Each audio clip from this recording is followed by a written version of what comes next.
दोस्तों स्टडी 91 के online platform में आप सभी का बहुत बहुत स्वागत है। दोस्तों आज आप सभी के समक्ष हिंदी साहित्य में बड़े ही अद्भुत क्लास को लेकर आया हूं। जी हां दोस्तों, YouTube पर पहली बार आपको इस तरह की कोई क्लास दी जा रही है। दोस्तों आज हम जो सवाल आपके सामने लेकर आए हैं, ऐसे तो हिंदी में प्रथम ये हमारा टॉपिक है, लेकिन सबसे बड़ी समस्या है ना कि हर सवाल का दो दो तीन तीन जवाब। आप यहाँ क्या पढ़ रहे हैं, हर सवाल के दो उत्तर, लेकिन क्यों ये मैं आपको नहीं बता सकता, इसके लिए मैं क्षमा प्रार्थी हूं। क्यों का एक लाइन में अगर आपको जवाब दूं तो याद रखिए, हिंदी के व्याकरणाचार्य के बीच में एक अलग तरीके का दोस्तों मतभेद है।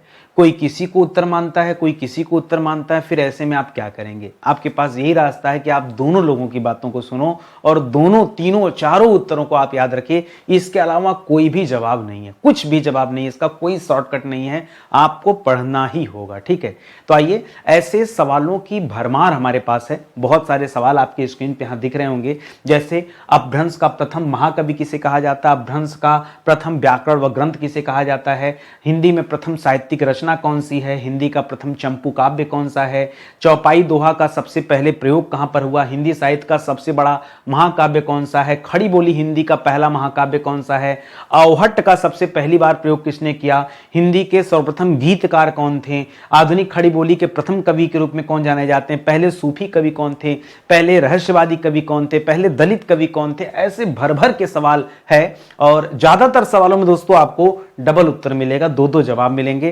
तो बहुत ध्यान से, बहुत सोच समझ के इस क्लास को देखिए। रिवीजन के पर्पस से बहुत अच्छी क्लास होगी। किसी भी परीक्षा को देने से पहले हिंदी साहित्य के सवालों पर एक नजर आपको डालना, तो ये क्लास आपके लिए सफिशिएंट है। ठीक है, लेकिन इसके पहले मैं बताना चाहूंगा दोस्तों, क्लास तो मजेदार लगेगी आपको, लेकिन यह सिर्फ ट्रेलर है। पिक्चर पूरी देखनी है तो आज अभी जो मैं क्लास बना रहा हूं, ये बीपीएससी परीक्षा को ध्यान में रखकर बनाया जा रहा है। बीपीएससी में खास करके टीजीटी पीजीटी वाले सेक्शन में इस तरह के सवाल पूछे जा सकते हैं। उत्तर प्रदेश में भी दोस्तों जो टीजीटी पीजीटी होता है, उसमें भी दोस्तों यहां से बहुत सारे सवाल बनते रहते हैं। ठीक है, तो आप आइए, आपके लिए एक स्पेशल बैच भी, आप चाहें तो इसे ज्वाइन कर सकते हैं। मैं कह रहा हूं, एक है साध है सब सद है। ठीक है, एक बैच ज्वाइन कीजिए, दोबारा हिंदी पढ़ने का लफड़ा जीवन में नहीं रहेगा। ये इस तरह का बेहतरीन बैच है। ठीक है, और जिस प्राइस में आपको दिया जा रहा है ना, पूरे भारत में कहीं आपको मिलने वाला नहीं है। क्वालिटी कंटेंट के साथ दोस्तों आप चेक कीजिएगा कंटेंट। ठीक है, चलिए स्टार्ट करते हैं आज की क्लास को और पढ़ना शुरू करते हैं। ठीक है, पहला सवाल, और बहुत ध्यान से देखिएगा कि एग्जामिनर सवाल कैसे बनाता है। जैसे मैं लिख रहा हूं एकदम हूबहू एक एक अक्षर ऐसे चुन चुन के आपको याद रखना पड़ेगा। ठीक है, सवाल आपसे सिंपल यही देता है कि हिंदी के प्रथम कवि के रूप में किसे जाना जाता है। एकदम सिंपल सा, इसके आगे कोई नाम भी नहीं देता, कुछ नहीं।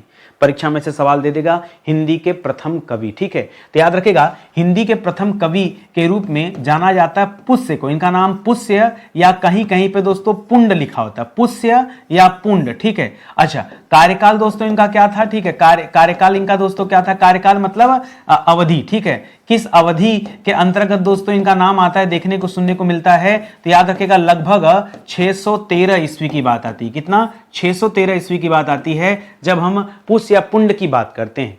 लेकिन हिंदी के प्रथम कवि के रूप में मान्यता दोस्तों किसने दिया हुआ है? ठीक है, याद रखेगा, किसने मान्यता दिया हुआ है, किसने कहा कि ये हिंदी के पहले कवि थे? तो मान्यता दोस्तों दो लोगों ने दिया हुआ है। ठीक है, एक तो दोस्तों आपने नाम सुना होगा मिश्र बंधुओं का। ठीक है, तो मिश्र बंधुओं ने भी दोस्तों मान्यता दिया हुआ है। ठीक है, पहला पॉइंट याद रखेगा, मिश्र बंधुओं ने क्या किया दोस्तों? मान्यता दिया है। मिश्र बंधुओं ने मान्यता दिया है। और दूसरी तरफ दोस्तों परीक्षा में हो सकता है आपसे पूछ दे डॉक्टर शिव सिंह सेंगर के अनुसार। ठीक है, शिव सिंह सेंगर, ठीक है, शिव सिंह सेंगर, ठीक है, के अनुसार तो भी बताएगा दोस्तों ये दोनों लोग हिंदी के प्रथम कवि के रूप में पुष्य या पुंड को मान्यता देते हैं। अब इसी सवाल को मैं थोड़ा सा अलग तरीके से आपसे पूछता हूं। अब यहां पर एक नया सवाल आपको दिख रहा है, कह रहा है हिंदी के प्रथम कवि। ठीक है, अभी ऊपर आपने पढ़ा हिंदी के प्रथम कवि, लेकिन इस बार आपका जवाब अलग हो जाएगा। और यहां पर्सन का नाम दे दिया कि बताइए राहुल सांकृत्यायन के अनुसार। किसके अनुसार? राहुल सांकृत्यायन के अनुसार। ऊपर वाले सवाल में चेंज करके पूछ सकता था कि बताइए मिस्र बंधुओं के अनुसार हिंदी का पहला कवि किसे कहा जा सकता है, ये भी पूछ सकता था ना। तब आप क्या बताते, नाम तो ही रहता पुष्य या पुंड। या आपसे पूछ सकता था शिव सिंह सेंगर के अनुसार हिंदी का पहला कवि किसे कहा जाता है, तब भी दोस्तों पुष्य या पुंड होता है। उसी तरह से दे रहा है कि राहुल सांकृत्यायन ने हिंदी का पहला कवि किसे माना है। तो आगे चल के दोस्तों एक हिंदी के कवि होते हैं सरहपा। कौन होते हैं, सरहपा, ठीक है। सरहपा की दोस्तों प्रसिद्ध रचना है दोहा कोश, आपने सुना होगा। सरहपा की प्रसिद्ध रचना का नाम क्या है, दोहा कोश, ठीक है। तो सरहपा को दोस्तों ये प्रसिद्ध कवि मानते हैं, ठीक है, प्रथम कवि मानते हैं। और इनका जो टाइम पीरियड था, इनकी जो अवधि थी वो कौन सी अवधि थी, तो इनकी अवधि थी 769। क्या था दोस्तों, 769 ईस्वी, ठीक है, 669 ईस्वी। और एक चीज और बता दी, यहां केवल यही नहीं, ठीक है, याद रखेगा डॉक्टर नगेंद्र का नाम सुना होगा, डॉक्टर नगेंद्र का नाम सुना होगा। डॉक्टर नगेंद्र भी दोस्तों हिंदी का प्रथम कवि किसे मानते हैं, तो वह भी सरहपा को ही हिंदी का पहला कवि मानते हैं। सर ये बताइए, अगर परीक्षा में सरहपा और सर पुष्य या पुंड दोनों दे दे तो हम क्या करेंगे, अरे तब तो आप फंस गए। मैं बताइए, मैं अंतर्यामी हूं, मैं क्या बताऊं आपको। मान लीजिए मैं कह दूं कि आप पुष्य या पुंड को जवाब दे दीजिए, आपका आयोग ही ना मानने को तैयार हो, कहे नहीं मैं मानूंगा ही नहीं, मैं तो सरहपा को ही मानूंगा। बताइए मैं कुछ कर सकता हूं? या आयोग आपको आप जो है सरहपा को मान लीजिए, आयोग कहे नहीं हम पुष्य या पुंड को मानेंगे, आप क्या बिगाड़ लेंगे आयोग का? सर कोई ना कोई रास्ता तो होना चाहिए ना इस चीज का। सोल्यूशन क्या है? सोल्यूशन है दोस्तों आयोग से लड़ना। अगर आपका आयोग सही जवाब दिया तब तो ठीक है, लेकिन अगर गलत जवाब दिया तो आप लड़ सकते हैं और उससे अपना नंबर जबरदस्ती बढ़वा सकते हैं। लेकिन सर नंबर बढ़वाने के लिए सही तथ्य भी तो पता होना चाहिए। हाँ, तथ्य ये है दोस्तों कि 769 ईस्वी के पहले 613 ईस्वी आता है। क्या समझ रहे हैं? 769 के पहले क्या आता है, 613 आता है। इसलिए पहला कवि पुष्य या पुंड को ही माना जाना चाहिए, क्योंकि पहले पैदा हुए थे। अरे भाई डिफरेंस देखिए ना, 100 नहीं लगभग 150 साल का डिफरेंस है, 150 साल का अंतर है। तो आप जाके आयोग से लड़ सकते हैं कि नहीं, आप ऑप्शन दिए हैं, या तो आपको ऑप्शन में देना नहीं चाहिए था पुष्य या पुंड, और दिए हैं तो आप मानिए, ठीक है। ये इस तरह से दोस्तों उसको सुधारा जा सकता है। तो अभी आपके समझ में, अभी आप घबराइए मत और नौटंकी देखिए, ठीक है। अच्छा, पुष्य या पुंड में दो लोगों का नाम याद रखेगा, मिस्र बंधुओं का नाम याद रखेगा, शिव सिंह सेंगर का नाम याद रखेगा। लेकिन सरहपा में यहां भी दो का नाम याद रखेगा, राहुल सांकृत्यायन जी का नाम याद रखेंगे, डॉक्टर नगेंद्र का नाम याद रखेंगे। उसी तरह से तीसरा सवाल आपके सामने दे रहा दोस्तों, करा डॉक्टर राम कुमार वर्मा, ठीक है, के नहीं रहेगा। डॉक्टर राम कुमार वर्मा के अनुसार हिंदी के क्यों सर राम कुमार वर्मा को पुष्य या पुंड और सरहपा के अलावा तीसरा आदमी मिल गया जिसको हिंदी का पहला कवि उन्होंने मान दिया? हाँ, इन्होंने हिंदी का पहला कवि स्वयंभू को मान लिया। अब बताइए, स्वयंभू का जो टाइम पीरियड है दोस्तों लगभग 790 ईस्वी के आसपास का है, और राम कुमार वर्मा ने इन्हें मान लिया। अरे सर क्या कहा जाए बताइए। स्वयंभू को अपभ्रंश का वाल्मीकि कहा जाता है, ठीक है, अपभ्रंश का वाल्मीकि कहा जाता है, खैर वो अलग बात है। लेकिन अब बताइए, अब तीन तीन लोगों का नाम आप इतने लेके हैरान हो गए। अरे आज मैंने आपसे क्या कहा, आपको मैं बहुत बेहतरीन सवाल पढ़ाने वाला। सुनिए, आपने नाम सुना होगा चंद्रधर शर्मा गुलेरी जी का, सुना होगा कहीं ना कहीं, ठीक है। अब दोस्तों इनके अनुसार हिंदी का प्रथम कवि, अब इन्होंने अलग मान लिया। चलो पहले पीछे वाला याद रखते हैं, ठीक है। पीछे हमने क्या पढ़ा है दोस्तों, पीछे हमने पढ़ाया पहला नाम था पुष्य या पुंड नाम था। और हमने पुष्य या पुंड में आपको क्या बताया था, हमने आपको ये बताया था कि कभी भी मिस्र बंधु के अनुसार पूछ दे, मिस्र बंधु के अनुसार पूछ दे, या फिर शिव सिंह सेंगर के अनुसार पूछ दे। किसके अनुसार? शिव सिंह सेंगर के अनुसार पूछ दे तो जवाब आपका यही रहेगा, ठीक है, पहला सवाल। दूसरा सवाल मैंने क्या बताया था कि अगर सरहपा को याद रखना है, सरहपा को याद रखना है, तो सरहपा के केस में भी दोस्तों दो लोगों का नाम आता है, ठीक है। एक तो दोस्तों डॉक्टर नगेंद्र का नाम आता है, डॉक्टर नगेंद्र का नाम आता है। दूसरा दोस्तों राहुल सांकृत्यायन का नाम आता है। किसका नाम आता है? राहुल सांकृत्यायन का नाम आता है। अब तीसरे पॉइंट पे दोस्तों मैंने आपको क्या समझाया था, तीसरे पॉइंट पे मैंने कहा था सरहपा के अलावा स्वयंभू को, ठीक है, स्वयंभू, ठीक है, स्वयंभू को दोस्तों किसने कहा है, तो उस टाइम भी आपको बताया था कि स्वयंभू को डॉक्टर रामकुमार वर्मा ने मान लिया, ठीक है, डॉक्टर रामकुमार वर्मा ने मान लिया। अब दोस्तों यहां पर अगला दे रहा है कि चंद्रधन शर्मा गुलेरी ने किससे माना है। इन्होंने राजा मुंज को माना है। किसे माना है? इनके अनुसार राजा मुंज जो है हिंदी के पहले कवि हैं। ऐसा दोस्तों, अब देखिए सब बड़े बड़े आचार्य हैं, ठीक है, आप किसी के ऊपर जो है कटाक्ष नहीं कर सकते। चाहे मिश्र बंधुओं की बात, के कम योगदान है हिंदी मिश्र बंधुओं का, शिव सिंह सेंगर का कम योगदान है, बहुत योगदान है, ठीक है। और इन लोगों की जो कृतियां हैं, रचनाएं हैं, बहुत पॉपुलर है, हिंदी को दिशा दिया हुआ इन्होंने। तो सबके अनुसार अलग अलग जवाब है, आपको याद रखना ही पड़ेगा।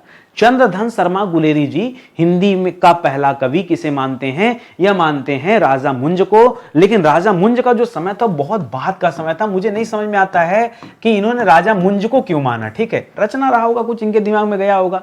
तो ये आप याद रखेंगे, परीक्षा में इस तरह का सवाल तोड़ मरोड़ कर अगर बनता है तो आप थोड़ा सा केयर कीजिएगा। करा हजारी प्रसाद द्विवेदी, ले जी सर, हजारी प्रसाद द्विवेदी तो बहुत पॉपुलर कवि हैं। ये भी किसी अलग को मानते हैं, अशोक के फूल इन्हीं की रचना थी ना, ये भी किसी अलग को मानते हैं। सर ये किसे मानते हैं? ये अब्दुल रहमान को मानते हैं। क्या बात कर दी है, हाँ, ये अब्दुल रहमान को दोस्तों हिंदी का पहला कवि मानते हैं। जबकि अब्दुल रहमान जो थे वो 13वीं सदी में इनका नाम आता है, ठीक है, 13वीं सदी में नाम आता है। हजारी प्रसाद द्विवेदी जी को लगता है पुष्य जी नहीं भाए, सरहपा भी नहीं भाए, स्वयंभू भी नहीं भाए, अरे वहां से चुनाव कर लिए होते हैं। लेकिन चलिए जवाब जो है वो तो आपको सीखना पढ़ना पड़ेगा, ठीक है। डॉक्टर गणपति चंद्र गुप्त का नाम आपने सुना होगा। इन्होंने हिंदी का पहला कवि किसे माना? सर इतना याद करना पड़ेगा, कोई ऑप्शन नहीं है, पढ़ना ही पड़ेगा, भागिए मत। इन्होंने शालिभद्र सूरी को मान लिया। किसे मान लिया? शालिभद्र सूरी को मान लिया दोस्तों पहला। और शालिभद्र सूरी का जो टाइम पीरियड है वो आपका 1184 के आसपास से 1191 में तराइन का प्रथम और तराइन का द्वितीय युद्ध हुआ था, याद है, पृथ्वीराज चौहान वाला टाइम पीरियड है, ठीक है। गणपति चंद्र गुप्त ने इन्हें मान लिया। अब आप क्या कर सकते हैं बताइए, ठीक है, शालिभद्र सूरी को माना है, कुछ नहीं कर सकते। याद रखिए ये 6 सवाल अलग अलग तरीके के, और सब में केवल एक ही बात कॉमन है, हिंदी के पहले कवि। लेकिन अलग अलग लोग जो है हिंदी के प्रथम कवि के रूप में अलग अलग लोगों को मान्यता देते हैं। पढ़ना ही होगा, भाग नहीं सकते हैं। आप स्टडी 91 पे आइए, नितिन सर के पास आइए, मैं आपको ऐसी ऐसी चीजें सिखाता हूं ना। बहुत दिनों से मैंने साहित्य पर काम कर रहा हूं, 2-3 साल से दोस्तों लगातार मेरी जो है काम जारी है। मैं उस पर पेड बैच नहीं क्रिएट कर पा रहा हूं, ठीक है, क्यों? जब तक शोध करके अपने मन की तसल्ली, जब तक देखिए, जब तक हम चीजों को सीख नहीं लेंगे कैसे आपको पढ़ा दें, मजा नहीं आता पढ़ाने में, ठीक है। तो पहले सीखना पड़ता है, पहले मेहनत से एक एक चीजों को समझना पड़ता है, बारीकियां जाननी पड़ती है, उनका नोट्स बनाना पड़ता है, फिर आपके सामने मैं इन चीजों को लेकर आ रहा हूं, ठीक है। तो आप पढ़िए, आपको आनंद आ जा रहा होगा पढ़ के ना। चलिए आगे बढ़ते हैं, अपने अगले सवाल पर चलते हैं। एक और है दोस्तों, डॉक्टर बच्चन सिंह। कौन है? डॉक्टर बच्चन सिंह, हरिवंश राय बच्चन नहीं, बच्चन सिंह है। इनके अनुसार दोस्तों हिंदी का पहला कवि किसे अभी तक दोस्तों आप 1184 ईस्वी के आसपास तक पहुंचे हैं। शालिभद्र सूरी जिन्हें गणपत चंद्र गुप्त जी मानते हैं पहला कवि। लेकिन अब यहां पे देखिए और आगे आप आएंगे तो विद्यापति को मानते हैं। विद्यापति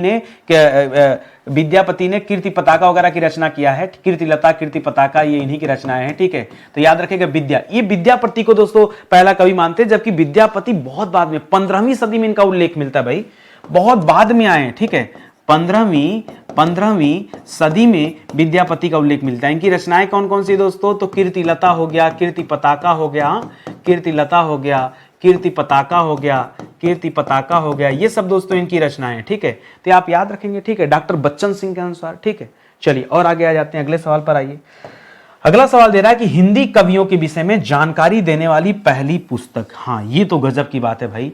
ये पहले मुझे याद नहीं हो रहा था। फिर मैं एक अच्छी सी बात बताऊं, हिंदी के बहुत सारे कवि थे और सैकड़ों कवियों में, कहा जाता 700-800 कवियों की पूरी लिस्ट दोस्तों एक ही किताब में प्रस्तुत कर दिया गया। सर गजब की किताब है। ये कलेक्शन सर किसने किया भाई? इतने कवियों के विषय में जानकारी जुटाने वाले व्यक्ति कौन थे? सर ये तो गजब की किताब। उस किताब का नाम क्या दोस्तों? उस किताब का नाम है भक्तमाल। आहा, भक्तमाल। हाँ सर, ये तो शायद नाभादास की रचना है, बिल्कुल सही, ठीक है। याद रखेगा, यह नाभादास की रचना है भक्तमाल, ठीक है। और इस किताब में दोस्तों हिंदी कवियों के बारे में विस्तार से बताया गया, ठीक है। और बहुत सारे, ठीक है, जितने हिंदी कवि हुए ना, सबका एक बढ़िया सा कलेक्शन है भक्तमाल, ठीक है। और नाम कैसे याद रखेंगे?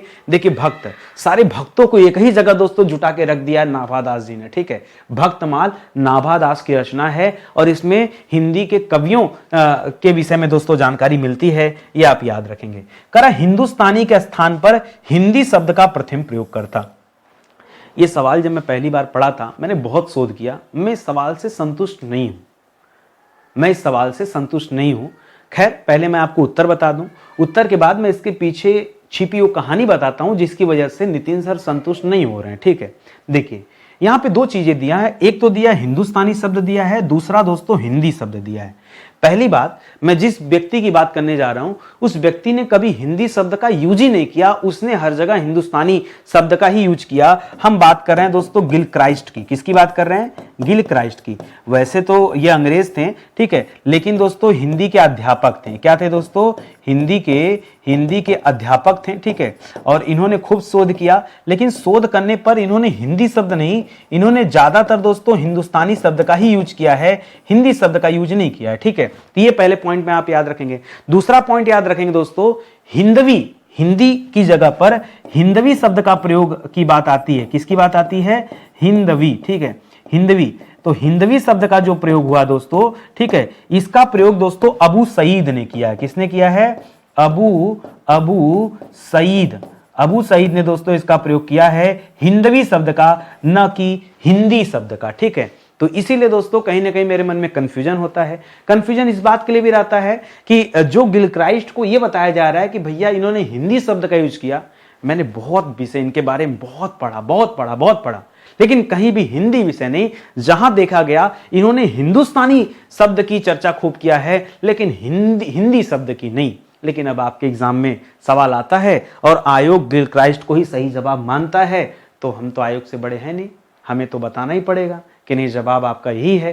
क्योंकि देखिए हम आपको परेशान नहीं कर सकते, मैंने कहा ना हर सवाल का एक अलग अलग तरीके का जवाब है, और वो जितना चीजें आज तक मैंने सीखा है ना वो मैं आपको सब सिखाने का प्रयास कर रहा हूं, ताकि आप भी जानिए कि कहां कैसे क्या बात होती, कहां गलती होती, कहां क्या सीखना है, समझना है, क्या जवाब देना है, वो सब आपके दिमाग में डालते चल रहा हूं।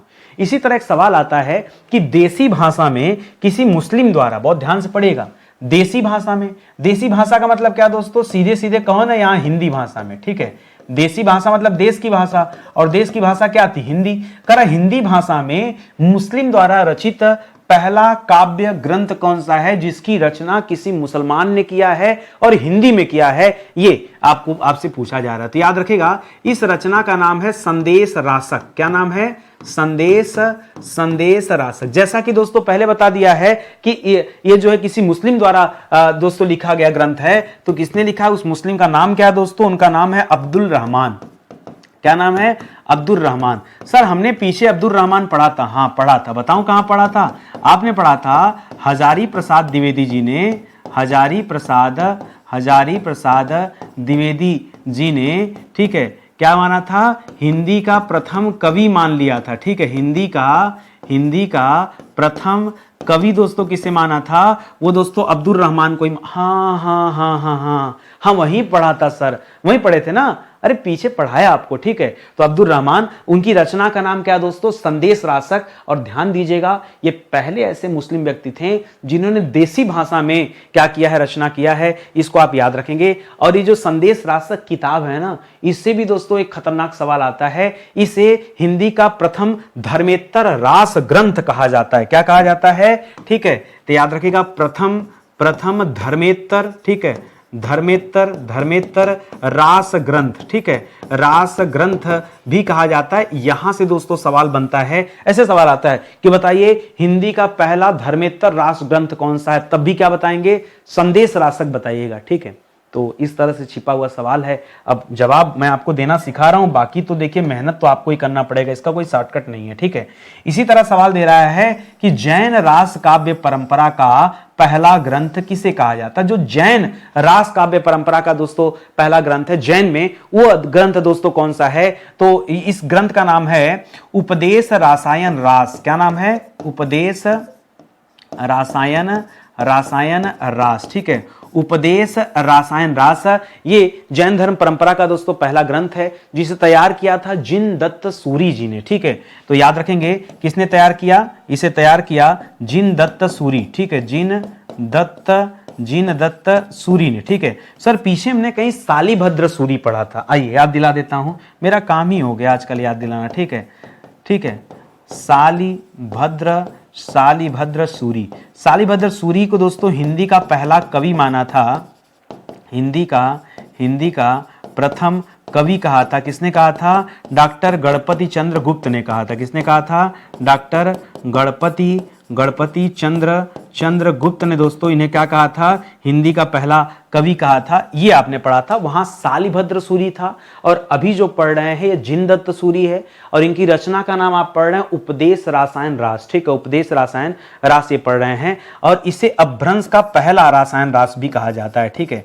क्या कहा जाता है? इसे अपभ्रंश का पहला रासायन रास। ठीक है, या पहला, हाँ ऐसे लिखे, प्रथम पहला रास ग्रंथ कहा जाता है, ऐसे शॉर्टकट में लिख लीजिए, अट जाए यहाँ पे। ठीक है, पहला रास ग्रंथ भी दोस्तों कहा जाता है उपदेश रासायन रास को। ठीक है, इसे आप याद रखेंगे। थोड़ा सा डिफिकल्ट नाम है, लेकिन क्या करेंगे, भागना नहीं, आपको सीखना है, समझना है, पढ़ना है। ठीक है, आगे बढ़िए। अपभ्रंश के प्रथम महाकवि दोस्तों कौन कहे जाते हैं? ठीक है, अपभ्रंश का पहला महाकवि। ठीक है, अपभ्रंश का पहला महाकवि, या इसी को लिख देता सवाल कभी कभी, अपभ्रंश का वाल्मीकि किसे कहा जाता है? क्या कहा देता है? अपभ्रंश का वाल्मीकि। ठीक है, अपभ्रंश का वाल्मीकि दोस्तों किसे कहा जाता है, ये भी पूछ लेता है, तो याद रखिएगा अपभ्रंश का वाल्मीकि या फिर अपभ्रंश का पहला कवि यह कहा जाता है दोस्तों स्वयंभू को। किसे कहते हैं? स्वयंभू को कहा जाता है, ये तथ्य आप याद रखेंगे। ठीक है, पहला कवि दोस्तों ये स्वयंभू को कहा जाता है। और स्वयंभू की रचना कौन सी दोस्तों थी? तो आपने पढ़ा है पौमचर्यू। क्या पढ़ा है? पौमचर्यू। ठीक है, चर्यू। ठीक है, पौमचर्यू। ठीक है, पौमचर्यू दोस्तों ये स्वयंभू द्वारा रचित ग्रंथ है। इसे अपभ्रंश का पहला कड़वबद्ध काव्य भी कहा जाता है। ठीक है, क्या कहा जाता है? इसे अपभ्रंश का पहला कड़वबंध या कड़वबंध। ठीक है, कड़वबंध काव्य भी दोस्तों कहा जाता है। किसे? इस पौमचर्यू को कहा जाता है। ठीक है, और अपभ्रंश के वाल्मीकि के रूप में भी दोस्तों ये बहुत प्रसिद्ध हैं स्वयंभू जी। ठीक है, तो ये सारे तथ्य दोस्तों आप यहाँ पे याद रखेंगे। और आगे चलिए दोस्तों, अगले सवाल पर आइए। अपभ्रंश का प्रथम व्याकरण व ग्रंथ कौन सा है? ठीक है, अपभ्रंश का पहला व्याकरण ग्रंथ। ठीक है, ये आपसे पूछ रहा है। अभी मैंने आपको पीछे बताया अपभ्रंश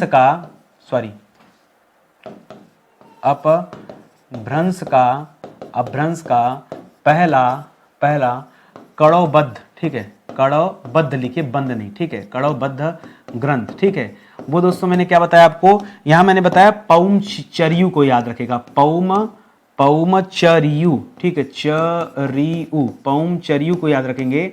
और यह किसकी रचना दोस्तों?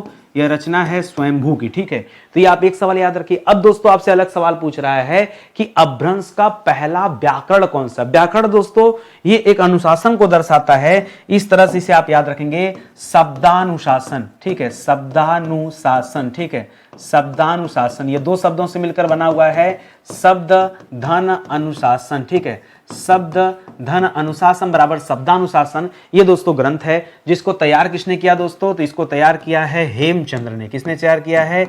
हेमचंद ने तैयार किया है, यह हेमचंद द्वारा रचित है। इसे भी आप याद रखेंगे, यह अपभ्रंश का प्रथम व्याकरण ग्रंथ दोस्तों माना जाता है, यह आप याद रखेंगे। ठीक है, आगे बढ़िए दोस्तों अगले सवाल पर। अपभ्रंश का प्रथम जो है प्रबंध काव्य कौन सा है? ठीक है, अपभ्रंश का पहला प्रबंध काव्य, बहुत ध्यान से पढ़िए, जवाब दीजिए। अपभ्रंश का पहला, हिंदी का नहीं। अच्छा, ये अपभ्रंश सर क्या है? भूल गए। सबसे पहले संस्कृत यूज होती थी, संस्कृत के बाद पाली भाषा आया, पाली के बाद प्राकृत आया, प्राकृत के बाद अपभ्रंश आया, अपभ्रंश के बाद खड़ी हिंदी बोली का जन्म हुआ है। ठीक है, वही वाला अपभ्रंश की बात कर रहा है। ठीक है, तो अपभ्रंश यानी विकृत रूप होता है जो उससे संबंधित है। अपभ्रंश का पहला प्रबंध काव्य दोस्तों किसे कहते हैं? तो ये थोड़ा सा कठिन जवाब है, यहां सुनिएगा। भविष्यत। ठीक है, भविष्यत। ठीक है, थोड़ा सा कठिन नाम है, भविष्यत कथा नहीं कहा। ठीक है, भविष्यत कहा ऐसे लिखेगा। थोड़ा सा एग्जाम में भी दोस्तों इसका नाम भविष्यत होता है, भविष्यत। ठीक है, जैसे हम मुझे लगता है, देखिए अपभ्रंश है ना, हम लोगों को लिखना होता है तो हम लोग लिखते हैं भविष्यत, यही लिखते हैं ना भविष्यत, लेकिन इसको इसी तरह से लिखेगा, क्यों, नाम ही इसका ये भविष्यत, डबल स लिखेगा और यत लिखेगा, भविष्यत, और कथा मत लिखेगा, कहा लिखेगा, ठीक है। और रचना किसकी दोस्तों, तो धनपाल की रचना है। किसकी रचना है, धनपाल की रचना। कथा नहीं कहा, मैं बता दे रहा हूं, कथा नहीं कहा, ठीक है।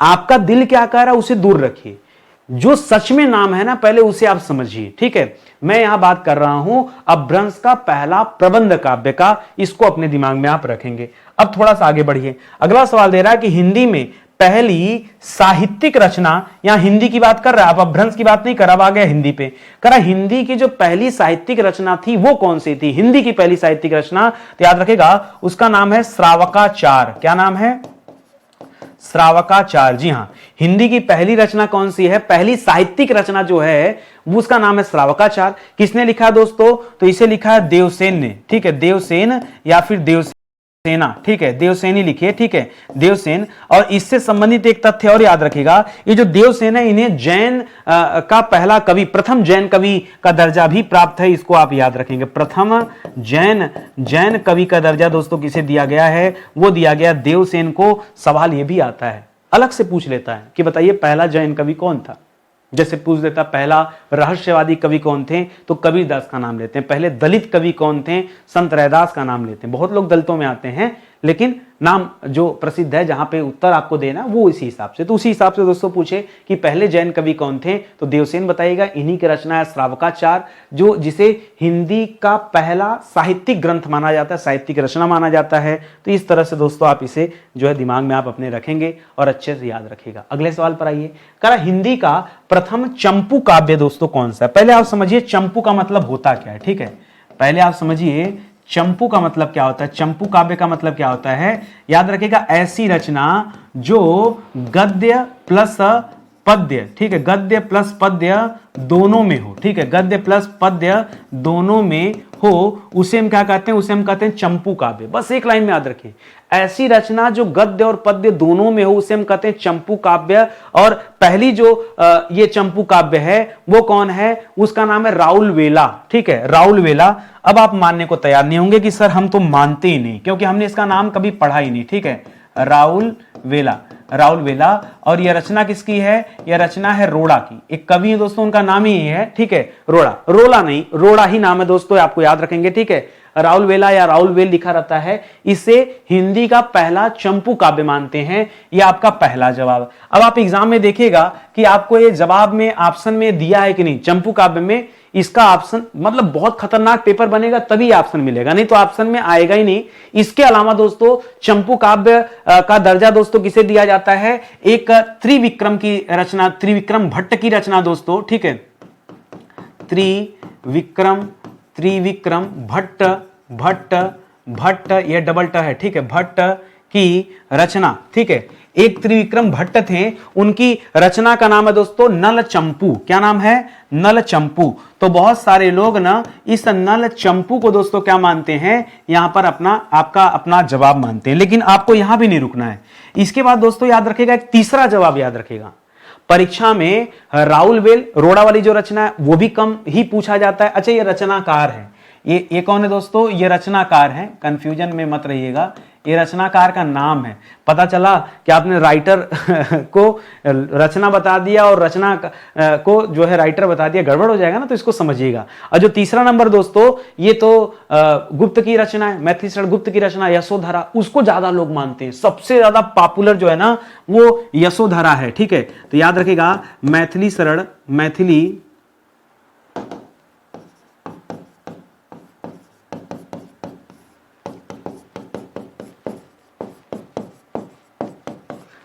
शरण गुप्त की जो रचना यशोधरा है, यशोधरा, मैं इसको क्यों बता रहा हूं, क्योंकि दोस्तों सबसे ज्यादा प्रसिद्ध चंपू के रूप में सबसे ज्यादा प्रसिद्धि जो मिली है ना वो इसी वाले को मिली है। लेकिन आप पूछेंगे सर गुप्ता जी आपके हिसाब से क्या, देखिए मेरे हिसाब से तो भाई राउल वेल को मानना पड़ेगा। मैं किसे मानता हूं, जो सबसे पहले वही प्रथम। प्रसिद्धि का मामला अलग है, लेकिन जो सबसे पहले है वही तो प्रथम है।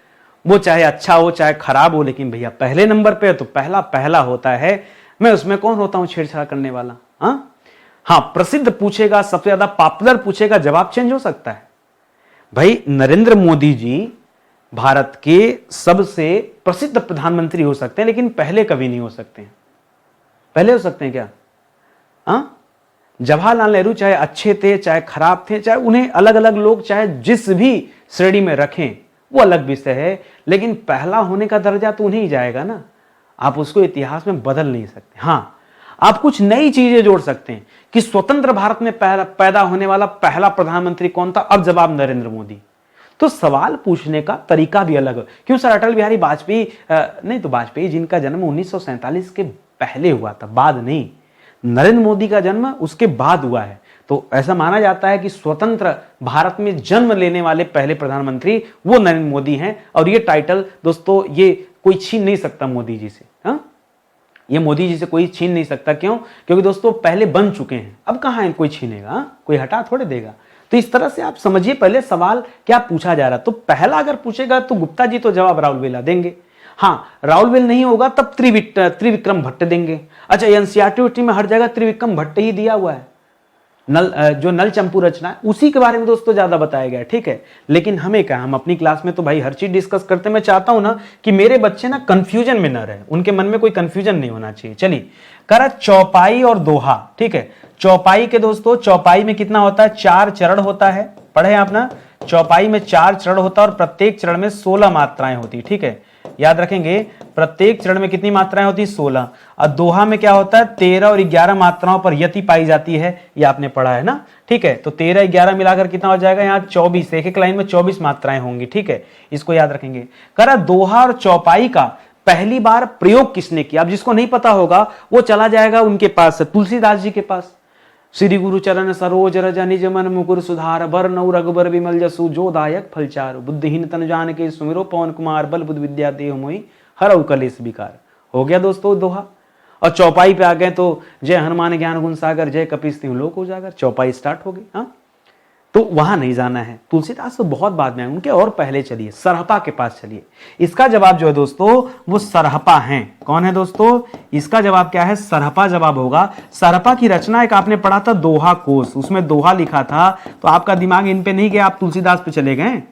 यहाँ लिखा भी तो था तो दोहा कोश, तो आपको रुकना चाहिए था यहाँ पे। इन्हें दोस्तों हिंदी का पहला कवि होने का भी दोस्तों दर्जा दिया गया है, सबसे पॉपुलर भी है। अलग बात है कि पुष्य या पुंड अब आप जान गए हैं, जब तक नहीं जानते थे आप भी इन्हीं को मानते थे ना। चलिए, सब अच्छी बात है, इसको समझिएगा। आगे बढ़िए अगले सवाल पर। करा हिंदी साहित्य का प्रथम बड़ा महाकाव्य। देखिए सवाल चेंज कर दिया। करा हिंदी साहित्य का पहला, अब पहला के साथ साथ बड़ा और बड़ा के साथ साथ महाकाव्य, तीनों बात बोला है। पहली बात हिंदी साहित्य का होना चाहिए, दूसरी बात पहला होना चाहिए, सबसे बड़ा भी होना चाहिए और महाकाव्य भी होना चाहिए। तो जब बड़ा महाकाव्य की बात करें तब दोस्तों आप यहां पद्मावत का नाम लीजिएगा। पद्मावत जो ग्रंथ है सर वो मलिक मोहम्मद जायसी वाला, जी हां, मलिक मोहम्मद जायसी वाला, ठीक है। मलिक मोहम्मद जायसी की जो ग्रंथ है दोस्तों पद्मावत, इसे हिंदी साहित्य का पहला बड़ा महाकाव्य दोस्तों कहा जाता है। और वरना आपसे कहता दोस्तों, अगर खाली पूछता आपसे कि पहला महाकाव्य कौन सा है, तब आप क्या बताते? मान लीजिए आपसे पूछता कि हिंदी का पहला महाकाव्य, तब तो दोस्तों आप जवाब क्या देते हैं? तब पहला महाकाव्य आप कहते हैं पृथ्वीराज रासो है। क्या है? पृथ्वीराज रासो है, मत भूलिएगा, ठीक है। पृथ्वीराज रासो किसने लिखा है? यह रचना है चंद बरदाई की। किसकी रचना है? यह चंद बरदाई की रचना है। यही सब तो सीखना है। एग्जामिनर कैसे घुमाता है जरा ध्यान दीजिएगा। यह महाकाव्य जरूर है लेकिन पद्मावत से छोटा ग्रंथ है, इसीलिए पहले महाकाव्य के रूप में पृथ्वीराज रासो को हम याद रखते हैं। लेकिन जैसे ही दोस्तों यहां बड़ा जोड़ दिया ना, अब समझिए एग्जाम, वही मैंने कहा ना, भारत के पहले प्रधानमंत्री जवाहरलाल नेहरू, स्वतंत्र भारत में पैदा होने वाला पहला प्रधानमंत्री नरेंद्र मोदी। ये एग्जामिनर का अपना स्टाइल है सवाल पूछने का, और आपको उसी में से जो है ढूंढ के जवाब देना है कि एग्जामिनर जानना क्या चाह रहा है, ठीक है। आपके साथ खिलवाड़ तो हो रहा है, आप अच्छी तरह से देख रहे हैं, लेकिन आप सीखिए कि इसका अलग अलग जवाब क्यों, उसके पीछे कुछ ना कुछ कारण तो जरूर होगा ना, ऐसे हवा में नहीं है, वो कारण आप जानिए कि ऐसा क्यों कहा जा रहा है। आगे बढ़िए।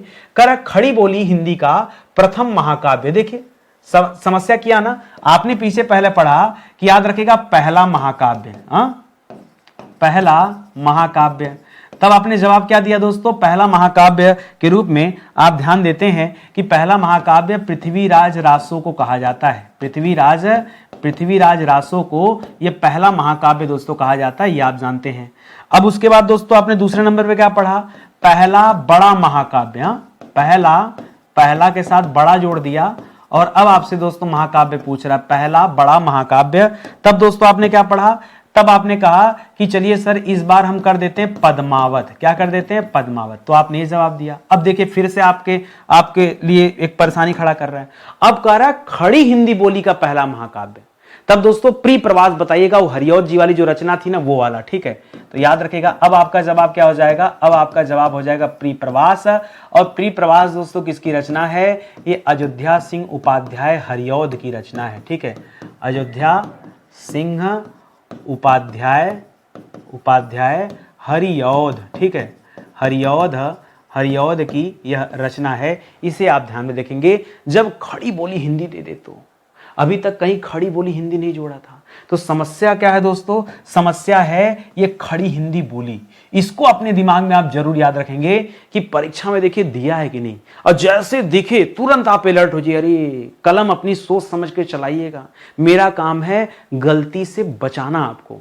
तो पढ़िए, अगर क्लास आनंद आ रहा हो और आपको लग रहा हो कि कम समय में अच्छा कंटेंट नीतीश सर दे रहे हैं, तो आप हमारे पेड कोर्स में आइए। जो इंसान फ्री में इतना अच्छा पढ़ा सकता है निस्वार्थ भाव से, अपने पेड प्रोग्राम में हम मस्ती नहीं करते हैं, वहां आइए। कंटेंट की क्वालिटी जो है ना वो और ज्यादा हाई हो जाएगी, और ज्यादा। ये तो आप कुछ नहीं देख रहे हैं भाई, ये फ्री के लिए कंटेंट है, ठीक है।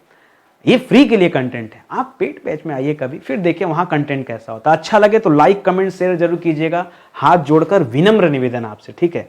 वैसे हमेशा अच्छे लोग दुनिया में बहुत पीछे चलते हैं, स्टडी 91 भी ऐसा है। इतनी अच्छी क्लास देखकर आप देखिए कितना व्यूज है, कुछ नहीं। आप चाहते ही नहीं कि क्लास आगे बढ़े, हाँ चाहेंगे तो जरूर बढ़ेगा, लेकिन नहीं चाहेंगे तो फिर क्या ही कर सकते हैं। करा हिंदी काव्य में पहला 12 मासा वर्णन। अरे बाप रे बाप, इतना खतरनाक सवाल, मैं इसका कितना जवाब दूं। कम से कम 3-4 जवाब तो आपको दे ही दे रहा हूं, याद रखेंगे, नहीं तो फिर बहुत जबरदस्त सवाल है। हिंदी काव्य में पहला 12 मासा वर्णन की अगर बात करें तो देखिए ये आपको जवाब मिलता है बीसल देव रासो का, ठीक है। बीसल देव रासो। मैंने कहा था 20-20 आदमी, अगर आपको याद हो, नरपति नाल इसके रचनाकार हैं, ठीक है। नरपति नाल दोस्तों इसके रचनाकार, 20-20 आदमी से आपको याद आ रहा होगा, ठीक। लेकिन अब थोड़ा सा यहीं पे रुकेगा सवाल में।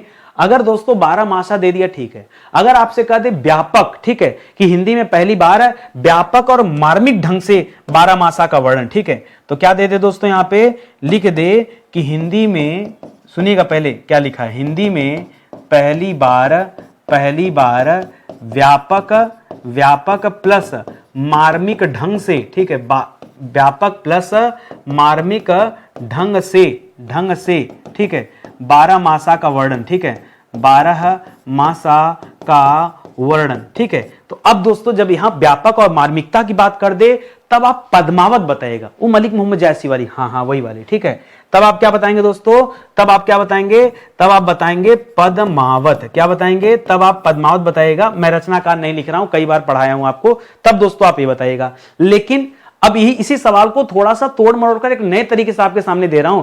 कहे हिंदी में पहली बार व्यापक ढंग से 12 मासा का वर्णन, ठीक है, हिंदी में पहली बार। देखिए यहां पर मार्मिक की बात किया था, व्यापक के साथ दोस्तों मार्मिक ढंग से बोला था, ठीक है, व्यापक के साथ साथ मार्मिक बोला था। अभी मैं आपसे कह रहा हूं हिंदी में पहली बार व्यापक ढंग से, ठीक है, व्यापक ढंग से 12 मासा का वर्णन, ठीक है, 12 मासा का वर्णन, ठीक है। हिंदी में पहली बार दोस्तों व्यापक ढंग से 12 मासा का वर्णन, तो दोस्तों वो तो पृथ्वीराज चौहान में भी किया गया है। कहां पे किया गया है, पृथ्वीराज रासो, चौहान में नहीं, पृथ्वीराज रासो में चंद बरदाई द्वारा भी किया गया है। मेरी क्या गलती है, मेरे ऊपर गुस्सा मत उतारिए, मेरी कोई गलती नहीं, बल्कि मैं तो और अच्छा ही कर रहा हूं आपके साथ। आप देखिए, आप गूगल सर्च करेंगे, किताब उठाएंगे, बड़े बड़े ग्रंथ पढ़ेंगे, मोटी मोटी किताब पढ़ेंगे, अरे मोटी पढ़िए पतली पढ़िए, चाहे जो पढ़ेंगे, जवाब आपको यही मिलेगा। इसमें मेरा कोई रोल नहीं है, मैं तो और अच्छा काम कर रहा हूं कि आपको समझा रहा हूं कि देखना कहीं सवाल ये 12 मासा का है ना, तो ये छोटी छोटी बात जरूर याद रखना। बाद में ना कहना कि नितिन सर ने पढ़ाया नहीं, ठीक है, धोखा दे दिया। मैं धोखा नहीं देता, मैं या तो अपनी क्लास नहीं लेता हूं या लेता हूं तो विधिवत लेता हूं, मेरी आदत है। मैं उल जुलूल क्लास कभी नहीं बनाता, इसीलिए मेरी क्लास में छुट्टियां भी खूब होती हैं।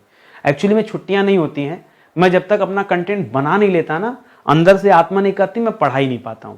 मैं लोगों की तरह नहीं हूं कि मुंह उठा के आंख मीचते चला और कुछ भी पढ़ा दूं, नहीं, वो मुझसे नहीं हो पाता। हर क्लास में दम मिलेगा, और दम तभी मिलेगा जब कंटेंट पे इंसान काम करेगा। हम भी इंसान है, कंटेंट हमें बनाना पड़ेगा ना, तो कंटेंट पढ़ेंगे, रिसर्च करेंगे, शोध करेंगे, तभी तो बनेगा। मेरे स्थान पे आप होते तो क्या करते, कुछ भी आके पढ़ा देते। वो अपनी अपनी विचारधारा है, ठीक है। तो आप आइए, इन तीनों चीजों को दोस्तों आपको याद रखना है। चलिए और आगे बढ़ते हैं। अगला सवाल करा, अपभ्रंश में पहली बार 12 मासा का वर्णन। हे भगवान, हे भगवान बचाओ, ठीक है।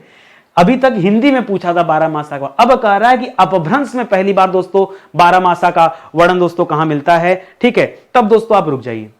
अब आप यहां पे क्या करेंगे, हिंदी काव्य में पूछा तो ऐसे ऐसे एक बताया था, अब इसमें भी दोस्तों आप याद रखेगा, ठीक है। चलिए इतना इतना पढ़ा सही है, हिंदी काव्य में ये भी बात सही पढ़ लिया। यहां पूछेगा तो आप बताइएगा अपभ्रंश में ना, तो वो वाला बता दीजिए रचना, नेमिनाथ चौपाई। अपभ्रंश में पहली बार 12 मासा का वर्णन कहां पे हुआ है, तो याद रखेगा नेमिनाथ चौपाई, ठीक है, नेमिनाथ चौपाई, ठीक है। सवाल फिर आ गया आपके मन में, सर ठीक है, नेमिनाथ चौपाई या भ्रंश में पहला 12 मासा का वर्ड लिखा किसने गुरुदेव, लिखा किसने, विनय चंद्र सूरी ने लिखा। किसने लिखा, विनय चंद्र सूरी ने दोस्तों इसे लिखा है, विनय चंद्र सूरी ने लिखा है। इसको याद रखेंगे, नेमिनाथ चौपाई। ये अपभ्रंश में पहली बार दोस्तों 12 मासा का वर्णन ये यहीं पे मिलता है। इतना दोस्तों आप याद रखेंगे। बाकी मैंने 12 मासा से जुड़ा जो जो फैक्ट था वो सब फैक्ट मैंने आपको दे दिया। और आगे आइए दोस्तों अगले सवाल पर। अगला सवाल दे रहा है कि अवहट्ट का पहली बार दोस्तों प्रयोग किसने किया था। अवहट्ट का सर्वप्रथम प्रयोग करता, जी हाँ, अवहट्ट का, बहुत ध्यान से पढ़िए और तब बताइए, अवहट्ट का पहली बार प्रयोग किसने किया था, तो यह विद्यापति जी ने किया था। किसने किया था, विद्यापति जी ने किया था। और कहां पे किया था, तो याद रखेगा इनकी रचना कौन थी, मैंने बताया था 2 प्रसिद्ध रचनाएं हैं, एक कीर्ति पताका और एक कीर्ति लता। तो किस वाले में किया, लता वाले में किया था, ठीक है। इनकी जो रचना कीर्ति लता है, इनकी जो रचना कीर्ति लता है, उसी में दोस्तों पहली बार इन्होंने अवहट्ट का प्रयोग किया था ये। लेकिन इतना होने के बावजूद भी कुछ लोग विद्यापति जी को नहीं मानते, कहते नहीं विद्यापति ने किया ही नहीं, अवहट्ट का पहली बार प्रयोग विद्यापति ने किया ही नहीं। कुछ लोग मानते हैं कि ज्योतिराज, ठीक है, हाँ, ज्योतिराश्वर ठाकुर, एक वर्ड रत्नाकर दोस्तों एक रचना का नाम है, और वो रचना है ज्योतिरीश्वर ठाकुर,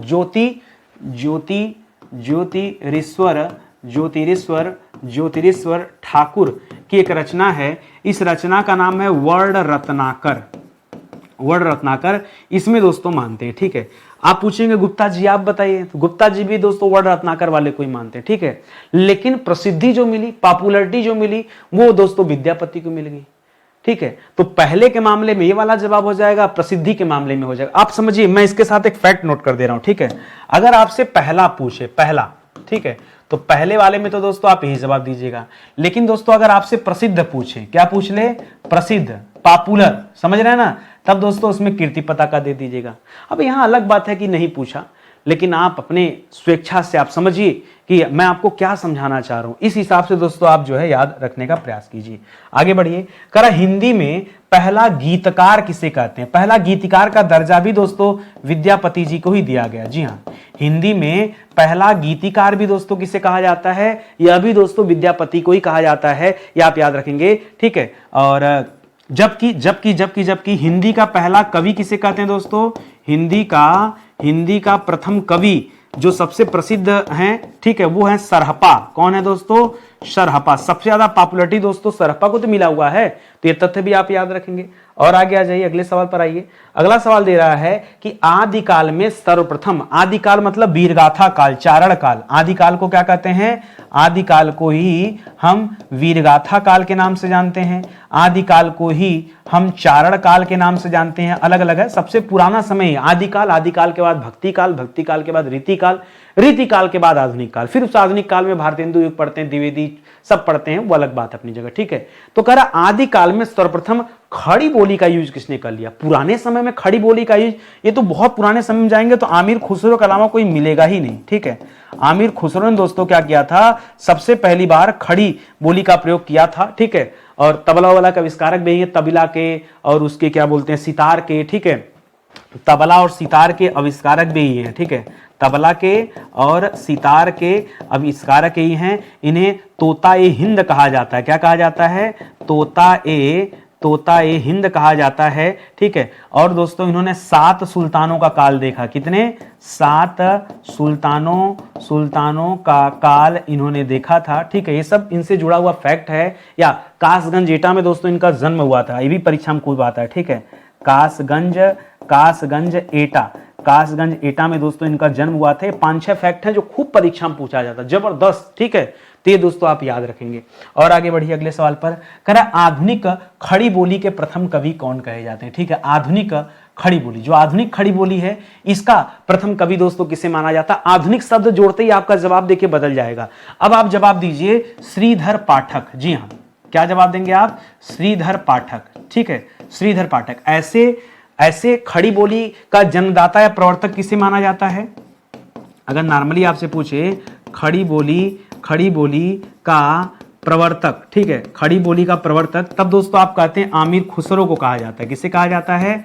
आमिर खुसरो को। लेकिन यहां पे जवाब अलग हो जाएगा। क्यों? क्योंकि आधुनिक खड़ी बोली की बात कर रहे हैं। तब आप श्रीधर पाठक बताएगा। एकांतवासी योगी दोस्तों इनकी एक रचना है, बहुत पॉपुलर रचना है, एकांतवासी योगी, ठीक है। एकांतवासी योगी, ये दोस्तों इनकी सबसे प्रसिद्ध कृति है, ठीक है, जिसकी वजह से इन्हें पॉपुलैरिटी मिली थी। तो ये तथ्य भी आप यहाँ पे जो है ध्यान में रखेंगे और याद रखेंगे, ठीक है। आगे कह रहा है कि पृथ्वीराज रासो, वही चंद बरदाई वाला, पृथ्वीराज रासो की रचना दोस्तों किसने किया है? याद रखेंगे, चंद बरदाई ने किया। किसने किया है? चंद बरदाई ने किया है। कह रहा है पृथ्वीराज रासो को सबसे पहले अप्रामाणिक मानने वाले, गजब, अप्रामाणिक कह दिया, घनघोर बेइज्जती। कौन है सर? अरे बहुत फेमस लोग हैं, बताता हूं, सुनिए। प्रामाणिक मानने वाले अलग अलग लोग हैं, अर्ध प्रामाणिक मानने वाले अलग अलग लोग। कुछ लोग कहते हैं अर्ध प्रामाणिक है और कुछ लोग कहते हैं सीधे सीधा अप्रामाणिक मानते हैं।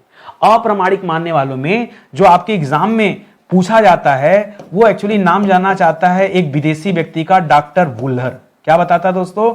डॉक्टर वुलर। लेकिन मैं कह रहा हूं वुलर को छोड़िए, एक ऐसा नाम आप याद रखिए ना, एकदम आपका जो है माथा जो है ठनक जाएगा। रामचंद्र शुक्ला का नाम सुना है? अपने वाले आचार्य रामचंद्र शुक्ल, ठीक है।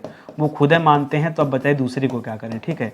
आचार्य रामचंद्र शुक्ल जी जो है दोस्तों, ये क्या मानते हैं? ये इस पृथ्वीराज रासो को अप्रामाणिक मानते हैं। क्या बात कर रहे हैं सर? हाँ, एकदम वुलर तो है ही है जवाब में ये सर। और भी कई, अरे बहुत लोग हैं आज अभी मानना शुरू कर दिए। तो अप्रामाणिक मानने में एक और लोग हैं, देवी प्रसाद। उनका नाम क्या दोस्तों? रुकिए पेन चेंज कर दूं यहाँ पे। उनका नाम है दोस्तों देवी प्रसाद, ठीक है, देवी प्रसाद। ये भी बहुत बड़े हिंदी के राइटर हैं दोस्तों, लेखक हैं। ये भी दोस्तों अप्रामाणिक मानते हैं। इतना ही नहीं, एक और है श्यामल दास, ठीक है, श्यामल दास, ठीक है, श्यामल दास, ठीक है, श्यामल दास, ठीक है, श्यामल दास, ठीक है। यह भी दोस्तों क्या मानते हैं? अप्रामाणिक मानते हैं। एक परीक्षा में देता है गौरीदास हीराचंद, ठीक है, उनका भी नाम लिख लीजिएगा, गौरीदास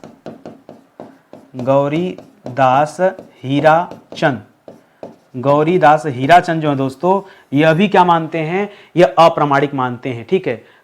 ये आप याद रखिए। और लोग का नाम नहीं याद आ रहा, ये 3-4 लोग का नाम याद रखिएगा, ठीक है, जिसमें आचार्य रामचंद्र शुक्ल। सर बाकी लोग माने उतना दर्द नहीं हुआ जितना दर्द आचार्य रामचंद्र शुक्ल पे हुआ, ठीक है। अप्रामाणिक इन्होंने कह दिया गुरुदेव, अप्रामाणिक किसे? पृथ्वीराज रासो को, ठीक है, जो कि बताइए हिंदी का पहला महाकाव्य कहा जाता है, उसको तक लोगों ने क्या कह दिया? अप्रामाणिक कह दिया। कितनी बड़ी बात है, ठीक है। भक्ति का प्रवर्तक दोस्तों किसे कहा जाता है? भक्ति का प्रवर्तक कहा जाता है रामानुज को, ठीक है। चाहे रामानुज लिखेगा चाहे रामानुजाचार्य लिखेगा, क्या लिखेगा? रामानुजाचार्य, ठीक है, याद रखिएगा। इसके अलावा भक्ति का प्रवर्तक किसे कहा जाता है? तो याद रखिएगा वैष्णव धर्म की, वैष्णव संप्रदाय को आगे बढ़ाने वाले जो संत थे, ठीक है, वैष्णव संप्रदाय को आगे बढ़ाने वाले जो संत थे उन्हें कहा जाता था अलवार। क्या कहा जाता था? अलवार। नैनार और अलवारों का नाम सुना ना? तो अलवारों के द्वारा दोस्तों भक्ति को दोस्तों आगे बढ़ाया गया था। ये आप याद रखेंगे, ये भी बढ़िया सवाल हो जाएगा आपके लिए। और आगे आइए, करा हिंदी के पहले सूफी कवि दोस्तों कौन थे? ठीक है, पहले सूफी कवि। ठीक है, हिंदी के पहले, अच्छा हिंदी में दोस्तों पहले मुस्लिम कवि। ठीक है, हिंदी के पहले मुस्लिम कवि, ठीक है, जिन्होंने हिंदी में रचना किया था, मुस्लिम कवि होते हुए भी उन्होंने हिंदी में रचना किया था। नाम क्या था? संदेश रासक। क्या नाम था?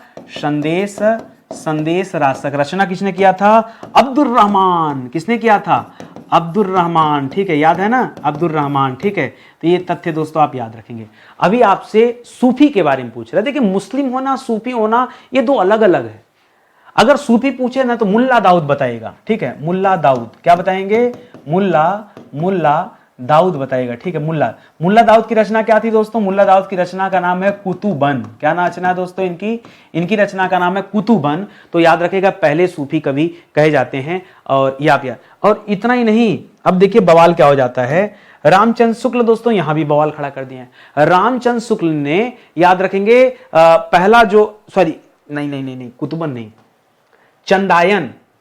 ठीक है, मुल्ला दाऊद की रचना कौन सी है? मुझे लगा कुछ तो गड़बड़ जा रहा है। ठीक है, चंदायन। ठीक है, याद रखेंगे, ये रचना है। चंदायन क्या दोस्तों? ये रचना है। ठीक है, अब बात करिए रामचंद्र शुक्ल की। ठीक है, रामचंद्र शुक्ल ने दोस्तों यहां भी विवाद खड़ा कर दिया। रामचंद्र शुक्ल ने यहां विवाद कर दिया। यहां विवाद ये कर दिया कि उन्होंने दोस्तों कुतुबन को क्या कर दिया? पहला सूफी कवि मान दिया। ठीक है, कुतुबन को पहला सूफी कवि मान दिया। और कुतुबन की रचना थी मृगावती। ठीक है, मृगावती इनकी रचना है। और पहला सूफी कवि किसे मान दिया? कुतुबन को। क्यों सर?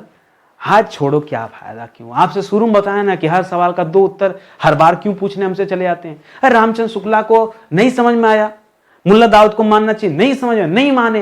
अब रामचंद्र शुक्ला जी जाके पूछिए, उसमें हम क्या बताएं? बताइए। हमसे पूछना है कि रामचंद्र शुक्ला ने कुतुबन को क्यों मान लिया पहला सूफी कवि। अरे मान लिया तो मान लिया, हाँ, उसमें हम कहां से जवाब दें? आप बताइए। अब याद रखना पड़ेगा, भागना नहीं है आपको। सर हमसे, मैं इसलिए परेशान हूं कि हमसे एग्जाम में पूछा जाएगा तो क्या, मुल्ला दाऊद बताइए।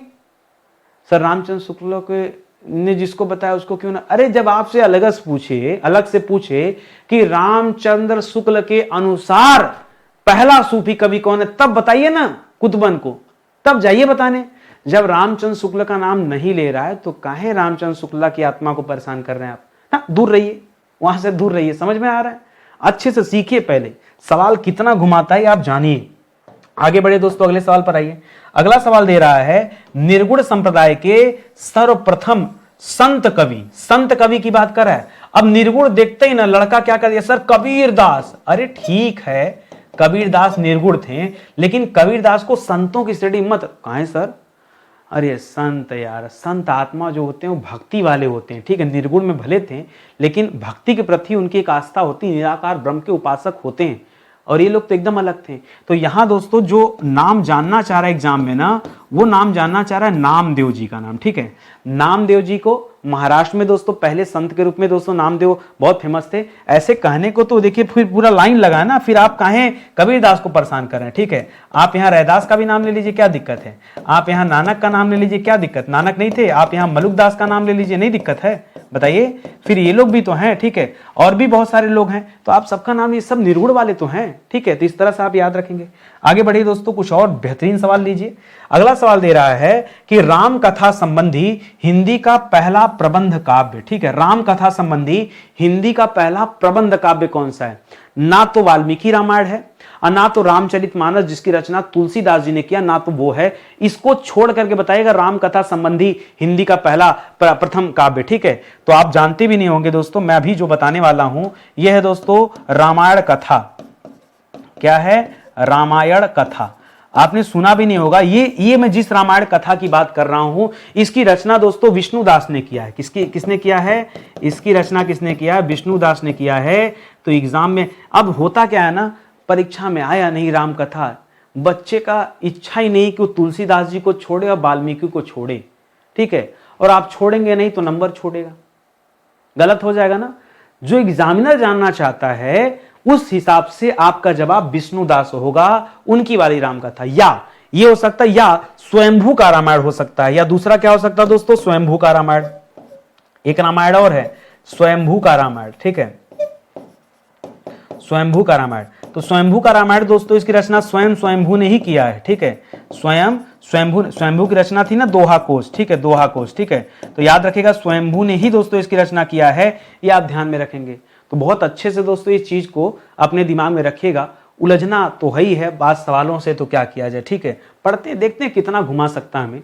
अगला सवाल दे रहा है कि पहला रहस्यवादी कवि दोस्तों किसे कहा जाता है, रहस्य, ठीक है।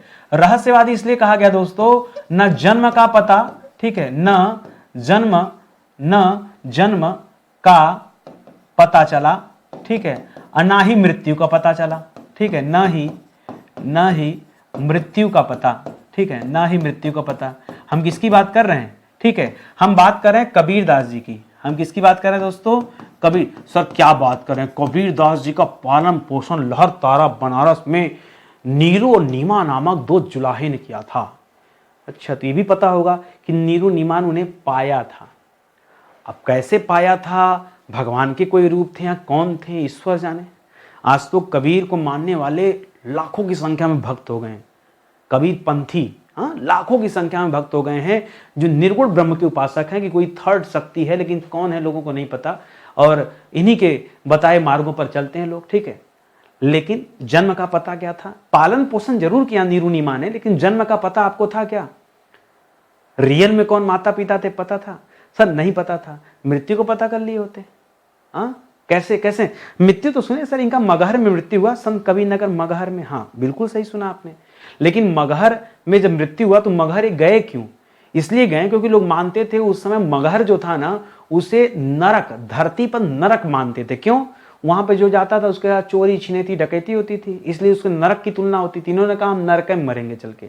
अगर वहां जाने से अब आदमी सोचता है ना कि हम जाके किसी ऐसे जगह में मरें जहां से हमें स्वर्ग जाने का रास्ता मिले, लेकिन वो उस विश्वास को तोड़ना चाहते थे कि नहीं, अब बनारस में थे, बनारस में मरते तो स्वर्ग मिल जाता, नहीं, अब हिंदू धर्म में ऐसी मान्यता है ना। लेकिन इन्होंने कहा कि पूरा जीवन तो आधा जीवन बनारस में बिता दिया, लेकिन बनारस में रुके नहीं, चले गए मगहर कि ठीक है हम नरक में जा रहे हैं, हमको ही मरना है। मर गए तो हिंदू लोग उनके शरीर को लेके चाहें कि हमको मिल जाए तो हम जला दें, मुसलमान चाहे हमको मिल जाए तो दफना दें, और अंतिम में लोगों को मिला फूल, बॉडी हो गई गायब। पढ़िए कभी इनके बारे में, तो कहाँ गया शरीर, मृत्यु कैसे, तो क्या पता चला, नहीं। इसीलिए दोस्तों रहस्यवादी, इसीलिए आप याद रखें रहस्यवादी कहा जाता है, ठीक है, रहस्यवादी कवि। चलिए और आगे आ जाते हैं। अगला कह रहा है पहला दलित कवि दोस्तों किसे कहा जाता है, दलित कवि वैसे कहा जाता है संत रैदास जी को। किसे कहते हैं, संत रैदास। चाहे संत रैदास कहिए चाहे संत रविदास कहिए, ठीक है, रैदास या रविदास, ठीक है। पेशे से क्या थे दोस्तों, मोची थे। क्या थे दोस्तों, रैदास जी मोची थे, ठीक है, और उनको दोस्तों पहला दलित कवि कहा जाता है, ठीक है। कुछ लोग दोस्तों दलित कवि के रूप में हीरा डोम को मानते हैं, लेकिन ये बहुत बाद में आए हैं। कुछ लोग जो है हीरा डोम को पहला दलित कवि मानते हैं, ठीक है, पहला दलित कवि मानते हैं, ठीक है। वो पत्र पत्रिका का संपादन चल रहा था, इस वजह से इन्हें मान लिया गया, ठीक है। लेकिन रैदास की बात तो बहुत पुरानी, तो आप देखिएगा। अच्छा, एक अछूतानंद जी, उनको भी लिख लीजिए, कहीं भूल रहे, ठीक है, अछूतानंद, ठीक है, उनका नाम ही था अछूतानंद, ठीक है, स्वामी अछूतानंद, ठीक है, स्वामी अछूतानंद। कुछ लोग दोस्तों अछूतानंद को मानते हैं, इनकी उपाधि थी हरिहर। क्या थी, हरिहर दोस्तों उपाधि थी, ठीक है। तो कुछ लोग इन्हें भी दोस्तों भारत का पहला दलित कवि के रूप में जानते हैं। वैसे मेरे हिसाब से संत रैदास, अब इनसे पुराना तो कोई है नहीं, इसलिए इन्हीं को याद रखिए। करा बरवै छंद का पहली बार प्रयोग दोस्तों किसने किया था, ठीक है। बरवै की बात करेंगे दोस्तों, तो बरवै जो है यह अर्ध सम मात्रिक छंद है। क्या है दोस्तों, अर्ध सम मात्रिक छंद, जिसमें 12 और 7 के बाद दोस्तों यति मिलता है, यानी कुल मात्राओं की संख्या होती 19, है ना। पढ़िए पहले। करा बरवै छंद का पहली बार दोस्तों प्रयोग दोस्तों किसने किया था, तो ऐसे तो रहीमदास जी ने किया था। क्या प्रमाण है, रहीमदास जी ने किया था, बहुत बढ़िया, ठीक है, रहीमदास जी ने किया था। प्रमाण इसका है दोस्तों, इन्होंने लिखा है बरवै नायिका भेद। क्या लिखा है, बरवै नायिका भेद, लिखा है कि नहीं, हाँ हाँ हाँ, इनकी रचना का नाम ही दोस्तों बरवै नायिका भेद है। तो इसलिए दोस्तों बरवै छंद का पहली बार प्रयोग किसने किया था, रहीमदास जी ने किया था। इस तरह से आप याद कर लीजिए, ठीक है। और आगे आइए, करा सतसई परंपरा का आरंभ दोस्तों किसने किया था? ऐसे आरंभ करने के मामले में तो दोस्तों गोस्वामी तुलसीदास जी का नाम आता है। सतसई परंपरा का आरंभ गोस्वामी तुलसीदास जी ने किया था, ठीक है। और तुलसी सतसई दोस्तों इन्हीं की एक रचना का नाम है, ठीक है। तुलसी सतसई दोस्तों इन्हीं की एक रचना का नाम है, ठीक है। तो वो भी आप याद रखेंगे, ठीक है।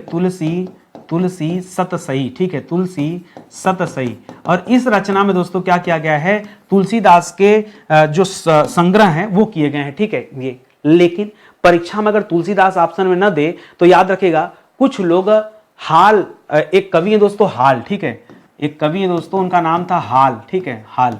तो कवि का नाम हाल है और इनकी रचना दोस्तों गाथा सप्तशती, क्या है? गाथा सप्तशती, ठीक है। कुछ लोग दोस्तों इसे क्या मानते हैं? सतसई परंपरा का आरंभ गाथा सप्तशती से मानते हैं, जो कि हाल की रचना थी। और कुछ लोग हित तरंगिणी से मानते हैं, जो कृपाराम की रचना है। क्या मानते हैं? हित तरंगिणी, ठीक है, कृपाराम की रचना है, कृपाराम, ठीक है, कृपाराम की रचना हिम तरंगिणी नहीं, हित तरंगिणी, ठीक है। जो हिम तरंगिणी आपको याद आ रहा है वो तो माखनलाल चतुर्वेदी की रचना है।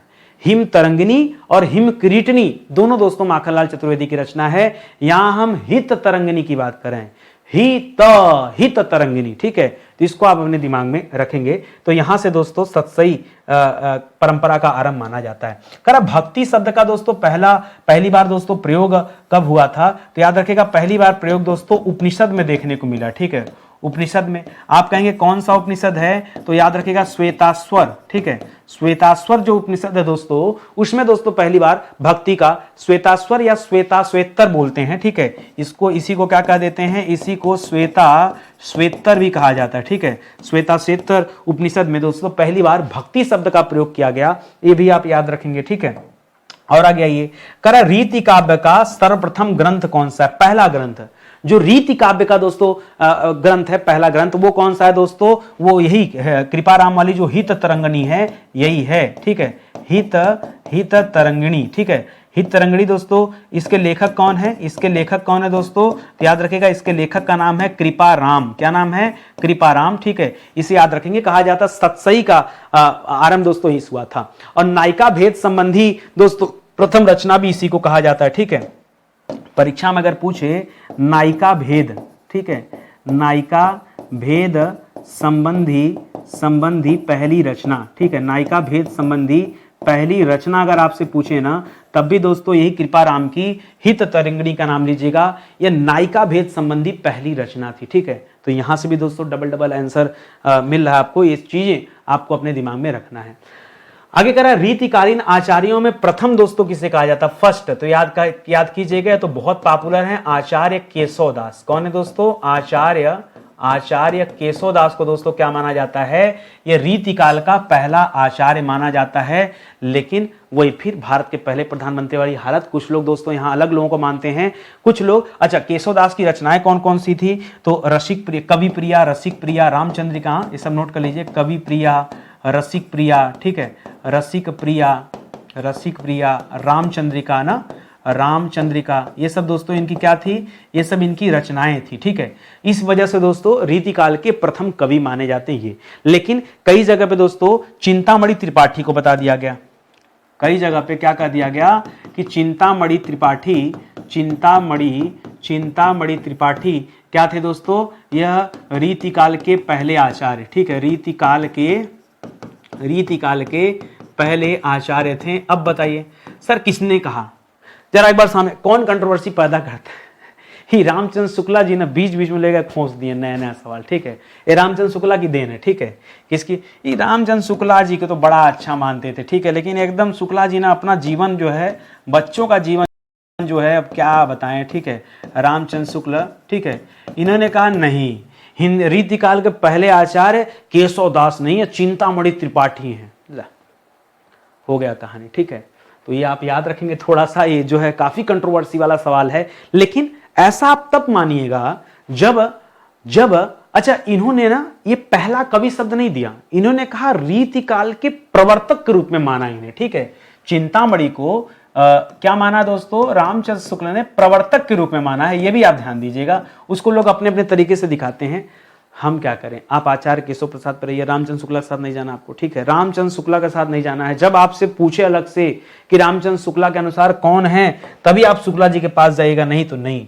करा भक्ति काल में नायिका भेद संबंधी रचना, अभी पीछे आपको बताया कि नायिका भेद संबंधी जो पहली रचना थी वो हित तरंगिनी थी, कृपा शंकर की हित तरंगिनी, तो लिखिए ना वहां पे, ठीक है। तो एक तो दोस्तों वो पढ़ा कृपा शंकर की हित, एक मिनट, इससे पहले देखिए लिखिए सूर सागर, आइए लड़ाई कराता हूं। सूर सागर सर ये तो उनकी सूरदास की रचना है, सूरदास की प्रसिद्ध रचनाओं में सूर सागर, सूर सरावली ये सब आता है ना, तो याद रखेगा, नहीं, साहित्य लहरी, सूर सागर नहीं, साहित्य लहरी जो इनकी रचना है, साहित्य लहरी, ठीक है। उस वाली रचना में दोस्तों इन्होंने क्या किया, ये भक्ति काल में नायिका भेद संबंधी रचना पहली रचना माना जाती है, क्योंकि भक्ति काल में पूछ रहा है, रीति काल का नहीं पूछ रहा है। कृपा शंकर को लेकर तो आप रीति काल में चले, भक्ति काल पूछा है ना, तो उस हिसाब से जवाब दीजिए। भक्ति काल पूछे तो साहित्य लहरी आपको देना है, या साहित्य लहरी या फिर आप रहीमदास दे दीजिए, या फिर आप रहीमदास दे दीजिए, क्योंकि आपने पीछे पढ़ा था बरवय नायिका भेद, क्या पढ़ा था, बरवय नायिका भेद, ठीक है। और बाकी कृपा शंकर का नाम अलग से याद रखिए, क्योंकि रीति काल में आप याद रखेंगे, तो इसलिए काल वाइज भी आप ध्यान दीजिए कि कहीं आपसे जो है कुछ अलग सवाल तो नहीं दे दिया। करे खड़ी बोली में लिखित पहला काव्य ग्रंथ कौन सा है जिसको खड़ी बोली में दोस्तों लिखा गया, खड़ी बोली, वही अमीर खुसरो वाली, हाँ अब तो आप समझ गए, ठीक है। और आधुनिक वाले में श्रीधर पाठक वाली, ठीक है। करे खड़ी बोली में लिखित पहला काव्य ग्रंथ दोस्तों कौन सा है, वही श्रीधर पाठक वाला जो एकांत योगी, ठीक है, ठीक है, एकांतवासी योगी जो आपने पीछे रचना पढ़ा था, किसकी रचना थी, यह रचना थी सर श्रीधर पाठक की, ठीक है। और श्रीधर पाठक को आधुनिक खड़ी बोली का दोस्तों जन्मदाता के रूप में जाना जाता है, जबकि खड़ी बोली का पहला महाकाव्य दोस्तों किसे कहा जाता है, ठीक है, ध्यान दीजिएगा। खड़ी बोली का पहला महाकाव्य किसे कहा जाता है, तो महाकाव्य कहा जाता है प्रिय प्रवास को, याद आया, वो हरिऔध वाली सन ना, हाँ हरिऔध वाली, ठीक है, हरिऔध वाली जो रचना है प्रिय प्रवास, उसे दोस्तों क्या कहते हैं, उसे पहला खड़ी बोली का पहला महाकाव्य कहते हैं। इस वजह से इसको भी आप अपने दिमाग में रखे रहेंगे, ठीक है, खत्म होने वाला, ज्यादा नहीं है। करा खड़ी बोली गद्य की दोस्तों प्रथम रचना, खड़ी बोली में गद्य की जो पहली रचना है वो आपको बताना है। सर ये तो हम बता देंगे, हमने कई बार पढ़ रखा है, ठीक है। ये प्रेम सागर है, जो लल्लू लाल की रचना क्या थी दोस्तों, प्रेम सागर ना, वही वाली रचना है, ठीक है। तो जो पहली रचना है, यह रचना कौन सी है, प्रेम सागर है, और इसके रचनाकार कौन दोस्तों, तो लल्लू लाल जी हैं। कौन है, लल्लू लाल जी, ठीक है, लल्लू लाल जी दोस्तों इसके रचनाकार हैं, ये आप याद रखेंगे। यहां भी बवाल है, क्या बवाल है सर, कुछ लोग तो प्रेम सागर को मानते हैं और कुछ लोग दोस्तों चंद छंद वर्णन की महिमा उसे मानते हैं। अब आप क्या करेंगे, कुछ नहीं कर सकते, सुनिए, कुछ लोग चंद छंद वर्णन की महिमा, ठीक है, वर्णन की महिमा, कुछ लोग दोस्तों, बहुत पुरानी रचना है खड़ी बोली गद्य की, इसे मानते गंग कवि की रचना है। किसकी रचना दोस्तों, यह गंग कवि की रचना है। ध्यान दीजिएगा, अगर ऑप्शन में गंग कवि की बात दे दिया तो उत्तर मान लीजिएगा बहुत पुरानी रचना है, और नहीं दिया तो लल्लू लाल जी वाला तो बहुत फेमस है, प्रसिद्ध है, इस वजह से ज्यादातर किताबों में यही मिलता है और यही सही भी है, ठीक है।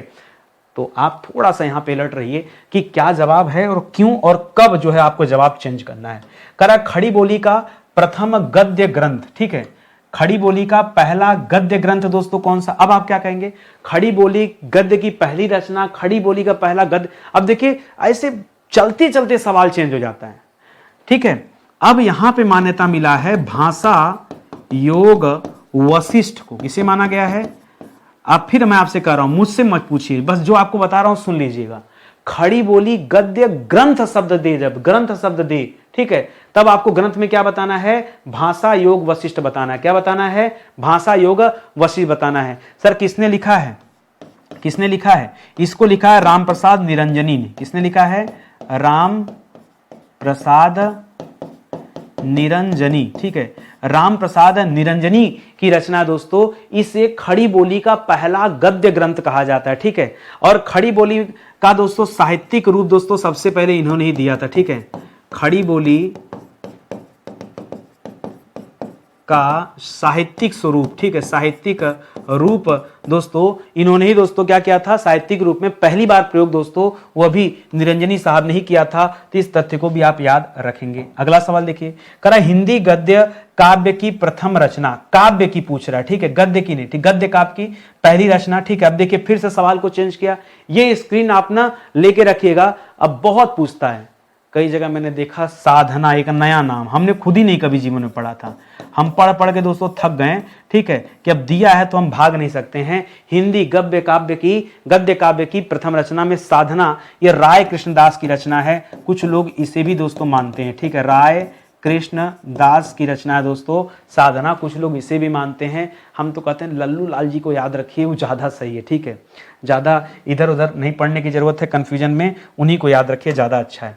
करा सर्वप्रथम हिंदी साहित्य का काल विभाजन एवं नामकरण किसने किया? पहली बार तो काल विभाजन और नामकरण ये तो सर जॉर्ज ग्रियर्सन ने किया था। किसने किया था? जॉर्ज ग्रियर्सन ने किया था। बिल्कुल सही आप सोच रहे हैं, सबसे पहले उन्होंने किया था जो हम लोगों ने पढ़ा है, ठीक है।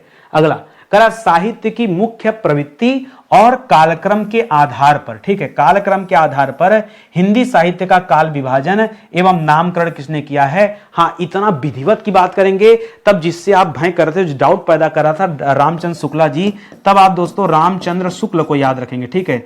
बड़ा मेहनत इन्होंने किया, लेकिन हमने सर आज शुक्ल जी को देखा ना, बहुत जो है बीच बीच में नया नया सवाल जोड़े हैं, ठीक है। चलिए और आगे आइए, एक सवाल और छूट गया था, आज मिल गया मुझे। हिंदी का प्रथम शोक गीत दोस्तों कहां लिखा गया? शोक गीत, ठीक है। देखिए बिटिया थी, एक रचना दोस्तों स्मृति सरोज, ठीक है, स्मृति सरोज, स्मृति हो, स्मृति सरोज नहीं, सरोज स्मृति, सरोज नाम था। रामधारी सिंह दिनकर की रचना है, रामधारी सिंह दिनकर की रचना है। दिनकर जी की पुत्री का दोस्तों देहांत हो गया, अपनी पुत्री से बड़ा जो है मोह रखते थे, प्रेम रखते थे, ठीक है। और जब पुत्री का दोस्तों देहांत हो गया ना, उसकी याद में इन्होंने लिखा है, बहुत जबरदस्त रचना है, पढ़ लेंगे आंसू आ जाएगा, सरोज स्मृति, बहुत, ठीक है। उसके बाद से इन्होंने लिखना भी बहुत कम कर दिया, ठीक है। तो उनकी याद में, अपनी बेटी की याद में दोस्तों लिखा है, यह हिंदी का पहला शोक गीत है, इसे भी दोस्तों आप याद में रखेंगे, ठीक है। तो आज का सेशन ही समाप्त होता है, मजा खूब आया होगा पढ़ करके, ठीक है। देखिए क्लास में जुड़ेंगे तो फायदा मिलेगा, और पढ़ने का कोई शॉर्टकट नहीं होता। बहुत सारे लोग ना शॉर्टकट, उनको चाहिए 15 सेकंड, 30 सेकंड, 60 सेकंड, रील की तरह में चीजें याद हो जाएं। अरे इतना जल्दी अगर याद होगा तो उतने जल्दी रील में भूल भी जाएंगे। तो थोड़ा पढ़िए, पढ़ने के लिए गंभीर रहिए। जीवन में मजा, मनोरंजन, आनंद, हर चीज आवश्यक है, पढ़ाई भी आवश्यक है। सिलेक्शन लेना है ना, आगे बढ़ना है ना, जीवन को अच्छे राह पे ले जाना है, तो भागी मत, शॉर्टकट में तो कभी मत रहिए। हमेशा चीज़ों को विधिवत पढ़िए, ढंग से पढ़िए। और मेरे साथ जुड़ने का एक फ़ायदा आपको मिलेगा, मैं चाहता हूं ना कि आप एक विषय को जीवन में एक बार पढ़िए। आप एक बार मुझसे मॉडर्न हिस्ट्री पढ़ के देखिए, कोई भी एग्जाम देंगे, अगर आपको लग रहा होगा ना कि मैं आईएएस नहीं बन सकता, मैं पीसीएस एग्जाम नहीं क्वालिफाई कर सकता, आप मेरे साथ पढ़ के देखो, आपको लगेगा सारे एग्जाम छोटे हो गए। क्यों? जब आपको विषय का महत्व तो समझ में आ जाएगा, चीजें याद होने लगेंगी, तो सब कुछ आपको आसान लगने लगेगा। यार एग्जाम क्या होता है, अरे क्वेश्चन ही आएगा ना, सवाल का जवाब ही तो देना है। हमारा जाति दुश्मनी किसी से थोड़े कि कोई हमको फेल कर देगा, अरे हम उत्तर देंगे तो फेल कैसे कर देगा, ठीक है। कॉन्फिडेंस वो आएगा दोस्तों आपको हमारी बैच में, तो आप आइए, एक बार आपका स्वागत है। हर एक बैच में डेमो क्लास मैंने दे रखा है, आप डेमो देखिए, सेटिस्फाई होइए, फिर क्लास देखिए। ऑनलाइन लेक्चर के लिए कोई भी ऐसा संस्थान नहीं है जो डेमो प्रोवाइड करता, कोई भी नहीं, हिम्मत नहीं किसी पर। लोग जानबूझ के डेमो नहीं, डेमो देंगे, बच्चा देखेगा, नहीं पसंद आएगा तो भाग जाएगा। और नितिन सर आपके निस्वार्थ भाव से, भैया डेमो पसंद आए तब तो क्लास ज्वाइन रखो, नहीं डेमो पसंद आता है तो जहां से आपको लगता है कि हमारा सिलेक्शन हो सकता है, आप वहीं तैयारी कीजिए। क्यों हमारे साथ समय व्यतीत करेंगे? भाई समझ में आना, सिलेक्शन लेना इंपॉर्टेंट है, नितिन सर का कोर्स ज्वाइन करना इंपॉर्टेंट नहीं है। समझिए बात को, सिलेक्शन जरूरी है आपका, तो आपको जहां से चीजें समझ में आ रही है वो आप कीजिए। देखिए दोस्तों, बीपीएससी के लिए जो हमारा स्पेशल बैच है ना, बहुत विधिवत बैच है, आप इस बैच को ज्वाइन कीजिए। बीपीएससी का हेडेक तो आप छोड़ ही दीजिए, एकदम टेंशन लेने की जरूरत नहीं है। इस एक बैच से ही दोस्तों आपका बीपीएससी ट्री 4.0 के लिए जो मैंने स्पेशली हिंदी तैयार करवा रहा हूं, कहीं कुछ बाहर नहीं जाएगा, सब कुछ यहाँ पे तैयार हो जाएगा, ठीक है। तो फिलहाल आज का सेशन ही समाप्त होता है, मिलते हैं दोस्तों अगले लेक्चर में, तब तक के लिए बहुत बहुत धन्यवाद आप सभी का। जय हिंद, जय Bharat, thank you so much.